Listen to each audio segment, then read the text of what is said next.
अस्सलाम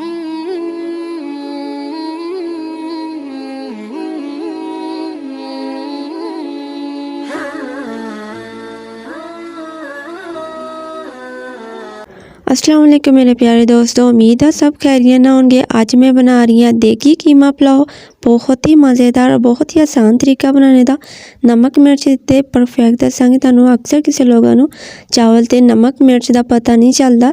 अक्सर आप चावल खराब कर लेंगे आ, उत्थे काफ़ी ज़्यादा पानी पा देंगे और चावल बिल्कुल जुड़े जुड़े बनते हैं।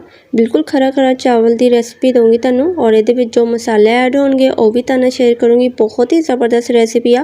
उम्मीद अज की रेसिपी तुहानू जरूर पसंद आएगी। अच्छा, ये मैं लिया वा 1 किलो घी आ, सुल्तान घी लिया वा, ठीक है ना। ये मैं आधा किलो इस्तेमाल करूँगी और चावल मैं किन्ने बना रही हूँ भी तुहानू शेयर करूँगी। और ये मैं आधा किलो ही प्याज का इस्तेमाल करूँगी, ठीक है ना। हर चीज़ तुहानू बहुत ही आसानी ना दसूँगी और बिल्कुल सिंपल जी रेसिपी है। आधा किलो ये प्याज लिया, 4 किलो चावल ते आधा किलो प्याज, आधा किलो घी का इस्तेमाल करूँगी।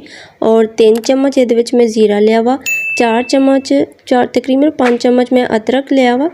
और ये मैं टमाटर वगैरह जो चीज़ा ऐड करूँगी। आ कीमा मैं 2 किलो लिया वा, रेडी करके रखा हुआ वा। कीमे मैं प्याज 2 पाया, ठीक है ना। और 5 चम्मच मैं लहसुन दे पाया और 1 चम्मच मैं ये हल्दी का पाया वा और 1.5 चम्मच मैं ये नमक पाया, ठीक है ना। कीमे मैं टमाटर किन्ने पाया, 1 किलो मैं टमाटर ले सके 4 किलो चावल ली, और मैं 3 टमाटर निकाल ले सके, ठीक है ना। आ 3 मैं निकाल ले। बाकी चीज़ा मैं और भी शेयर करूँगी। गर्म मसाला ये जो चीज़ा ऐड होंगियां। और प्याज का कलर तुसी अच्छी तरह ब्राउन करना वा, क्योंकि काफ़ी सारे चावल होंगे आ। प्याज का कलर ब्राउन होगा तो चावलों का कलर अच्छा आएगा, ठीक है ना। अच्छी तरह ब्राउन हो चुकी है। ये मैं कीमा जो पका के रखा हुआ ये मैं मिक्स कर दूँगी और यदि अच्छी तरह बुनाई कर लेनी है, ठीक है ना। कीमे ते मैं लाल मिर्च का इस्तेमाल नहीं किया, ठीक है ना। और हुण ये मैं मिर्चा वगैरह ऐड करूँगी। ये मैं किनियां लाल मिर्चा इस्तेमाल करूँगी। अच्छा, लाल मिर्च मैं ये बहुत ही कम रखूँगी, 1.5 चम्मच मैं लाल मिर्च का इस्तेमाल करूँगी। फिलहाल मैं ये नमक थोड़ा ही ऐड करूँगी, 1.5 चम्मच। बाकी नमक मैं जो पानी वगैरह पाऊँगी उदों इस्तेमाल करूँगी, ठीक है ना।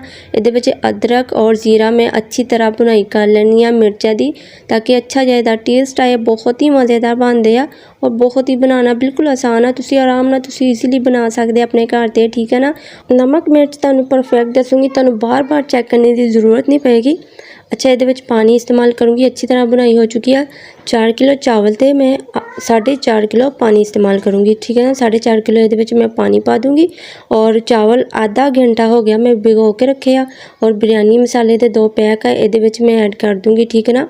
नमक हजे नहीं मैं ये पाया। अच्छा जी, हुण ये नमक कितना पेगा, ठीक है ना। ये मैं नमक पाऊँगी हसबे ज़रूरत। नमक तकरीबन ये होना वा 8 चम्मच ये मैं नमक पाया, ठीक है ना। और पहले भी नमक मैं मसाले ते ऐड किया सी, हरियां मिर्चा पा लिया वा। और ये मैं गर्म मसाला पाऊँगी, काफ़ी सारा गर्म मसाला वा। गर्म मसाला टोटल ये होना वा 8 चम्मच, ठीक है ना। 8 चम्मच मैं गर्म मसाले का इस्तेमाल किया। काफ़ी सारा मसाला इन्ना तेज़ नहीं होना, ठीक है ना। बिल्कुल नमक मिर्च बिल्कुल अपने हिसाब ना होगी। और नमक का तुसी अपना टेस्ट कर सकते हो, जिन्ना तुसी कम ज़्यादा रख सकते हो, क्योंकि मैं पहले भी नमक ये ऐड किया सी, हुण भी मैं ऐड किया, ठीक है ना। और ये मैं चावल आधा घंटा हो गया चावल मैं भिगो के रखे सी, वो ये ऐड कर लिया। और मसाला बहुत ही अच्छा इसका टेस्ट आता वा, बहुत ही मज़ेदार बनते हैं। देगी पुलाव तुसी घर ते बना सकते हो बहुत ही आसानी ना। और नमक मिर्च बिल्कुल परफेक्ट होनी है। तुसी बना के ज़रूर देखियो, ट्राई करके ज़रूर देखियो, बहुत ही मज़ेदार लगते हैं। अच्छी तरह इन्हू सेक लग लिया और अच्छी तरह इन्हू सेक लग चुका वा। हुण इस टाइम मैं कवर नहीं करूँगी, ठीक है ना। अगर मैं कवर करूँगी चावल बिल्कुल जुड़े जुड़े बन जाते हैं। बिल्कुल कल्ला कल्ला चावल चाहिए सानू। बासमती चावल है सी, बासमती चावल बहुत ही अच्छी तरह बनते हैं और इन्हां दी खुशबू बहुत ही ज़बरदस्त होंदी है। और कीमा पुलाव तो माशाल्लाह बहुत ही मज़ेदार लगता वा। बीफ पुलाव का इहदा जिहड़ा कीमा पुलाव का जायका होंदा ना बहुत ही अलग होंदा वा और बहुत ही हल्के फुल्के जे होंदे आ, बहुत मज़ेदार।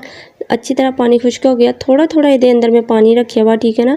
और यदि मैं इहदा दम लगा दूँगी, अच्छी तरह भाप दे देनी आ और कवर कर देना वा अच्छी तरह। और इत्थे तुसी वजन रख देना वा, ठीक है ना। अच्छा जी, 25 मिनट हो चुके हैं दम ते रखे हुए। बहुत ही मज़ेदार इसकी खुशबू, इसका जायका बिल्कुल कल्ला कल्ला चावल आ, तुसी दे सकते हैं बिल्कुल जुड़े हुए नहीं है। बहुत ही मज़ेदार इसका टेस्ट है जेहड़ा माशाल्लाह बहुत ही ज़बरदस्त। ਉਮੀਦ ਕਰਦੀ ਹਾਂ ਕੀਮਾ ਦੇਗੀ ਪੁਲਾਓ ਤੁਹਾਨੂੰ ਜ਼ਰੂਰ ਪਸੰਦ ਆਏਗਾ। ਟਰਾਈ ਕਰਕੇ ਜ਼ਰੂਰ ਦੇਖਿਓ, ਬਹੁਤ ਹੀ ਮਜ਼ੇਦਾਰ ਆ। ਅਗਰ ਮੇਰੇ ਚੈਨਲ ਨੂੰ ਸਬਸਕ੍ਰਾਈਬ ਨਹੀਂ ਕੀਤਾ ਤਾਂ ਜਲਦੀ ਨਾਲ ਜਾ ਕੇ ਸਬਸਕ੍ਰਾਈਬ ਕਰ ਦਿਓ। ਬੈਲ ਆਈਕਨ ਨੂੰ ਪ੍ਰੈਸ ਕਰ ਦਿਆ ਕਰੋ ਤਾਂ ਕਿ ਤੁਹਾਨੂੰ ਹਰ ਆਉਣ ਵਾਲੀ ਵੀਡੀਓ ਮਿਲ ਸਕੇ। ਔਰ ਆਪਣਾ ਬਹੁਤ ਸਾਰਾ ਖਿਆਲ ਰੱਖਿਓ। ਅਸੀਂ ਫਿਰ ਮਿਲਾਂਗੇ ਨਵੇਂ ਚਸਕੇ ਦੇ ਨਾਲ, ਨਵੀਂ ਰੈਸਿਪੀ ਦੇ ਨਾਲ। ਓਕੇ, ਅੱਲਾ ਹਾਫਿਜ਼।